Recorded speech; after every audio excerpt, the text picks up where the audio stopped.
Just after 10:15 at night, 9th of July, 1958. Water ran 524 meters up an Alaskan mountainside, the highest run-up ever measured on Earth, beating 70 meters at Loen Lake in Norway. That is splash height, not the height of the wall of water crossing the bay. 3 fishing boats lay anchored below. The place is called Lituya Bay in southeast Alaska. 2 of the 3 boats were sunk, and the forest along the shore was stripped to bare rock. A geologist named Don Miller spent that August working out how high the water had gone. Lituya Bay lies on the northeast shore of the Gulf of Alaska, inside Glacier Bay National Park. Seen from above, it is shaped like a letter T. The stem runs about 11 kilometers inland from the sea and is up to 3 kilometers wide. It is a fjord, a valley carved by a glacier and later flooded by the sea. The ice cut its floor down to 220 meters deep. At the entrance, where the ice dropped its load of rubble, the bottom rises to about 10 meters. That shallow bar is called a sill, and the gap through it is only 300 meters wide at low water. The shape of the bay is no accident either. The 2 arms at its head, Gilbert Inlet and Loen Inlet, sit in one straight trench, and that trench is a break in the crust. The crossbar of the T is a fault line. It is called the Fairweather Fault, a plate boundary that happens to run across dry land. Here, the Yakutat Block grinds northwest past North America along a strike-slip fault, where 2 blocks slide past one another sideways. The 2 sides move about 5 centimeters a year, nearly twice as fast as the San Andreas Fault in California. Recent surveys call it the fastest slipping boundary of its kind on Earth. 2 glaciers still fill the trench at the head of the bay. They carved it, leaving the inner walls rising straight out of the water to heights of 700 to more than 1,800 meters. They also leave rock primed to fail. They cut valley walls steeply, then melt back and remove the support. Above Gilbert Inlet, that rock is schist, a layered metamorphic stone held in place mostly by friction. Just after 10:15 that night, the Fairweather Fault moved. The shock is usually given as magnitude 7.8, though catalogues put it anywhere from 7.7 to 8.3. It happened before modern digital seismology, and no single figure is certain. The rupture ran about 200 kilometers along the fault. At the head of Lituya Bay, the ground on the southwest side of the inlets shifted roughly 6 meters northwest relative to the far shore. On the boats, the shaking went on long enough for the crews to get on deck and look toward the mountains. And on the northeast wall of Gilbert Inlet, a mountainside that had been shaken one time too many let go. The block that failed was a wedge of schist, about 700 meters by 900 meters across the slope, with a maximum thickness of some 90 meters. Its volume was roughly 30 million cubic meters, its weight about 90 million tons. Its center of mass sat about 600 meters above the sea, on a failure surface averaging 40 degrees. It went in one piece, into water that was cold, deep, and closed on 3 sides. Here is why that produced a record run-up. In the open sea, a landslide pushes a wave that spreads in every direction and loses height as it goes. Gilbert Inlet gave the water nowhere to spread. It is a box little over a kilometre across, steep on both sides, so the displaced water went the only way left to it. It climbed.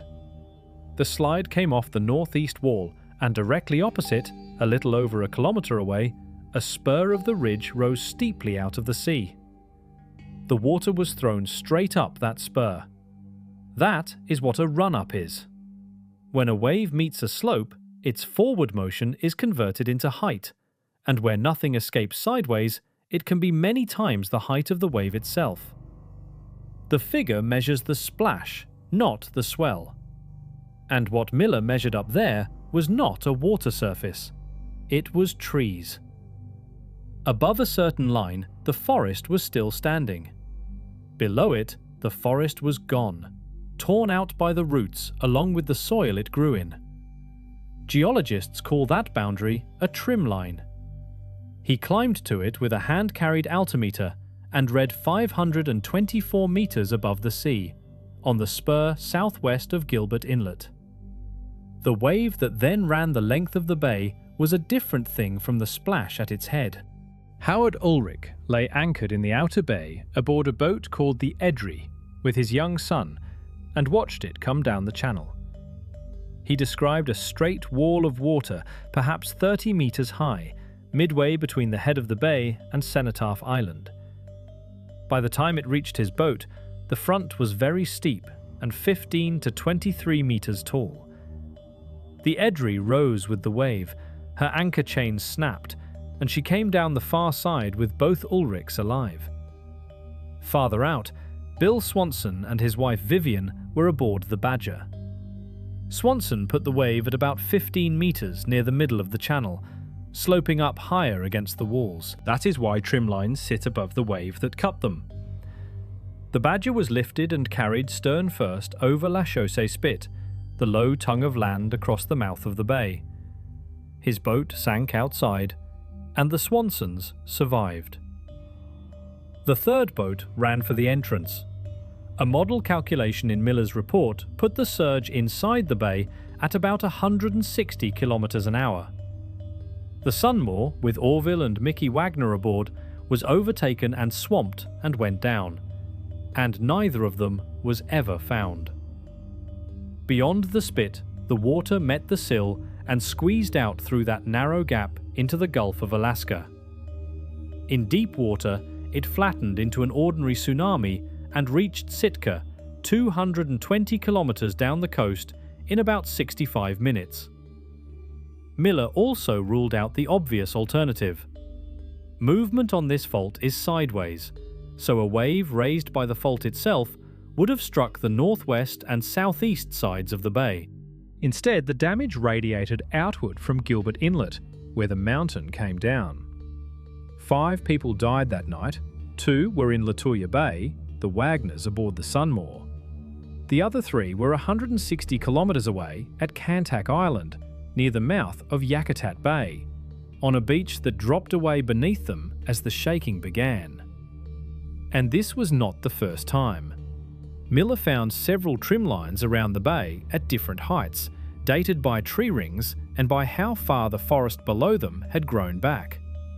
The bay had done this at least 3 times before.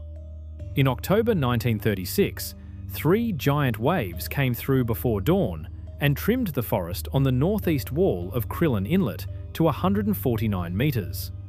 4 men were in the bay, and all 4 lived. Not one of them felt an earthquake.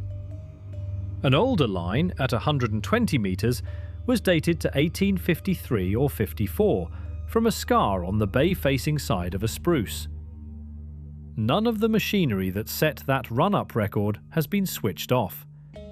The Fairweather fault is still moving at about 5 centimeters a year, and the strain that broke in 1958 has been rebuilding ever since. The glaciers are still cutting the inlet walls back to angles they can barely hold. The schist above Gilbert Inlet is still fractured and still steep, standing over water 200 meters deep in a basin closed off by a shallow bar. From the air, the trim line is still legible, a band of younger, shorter forest below the old timber line. And the open question is not whether Lituya Bay can do this again.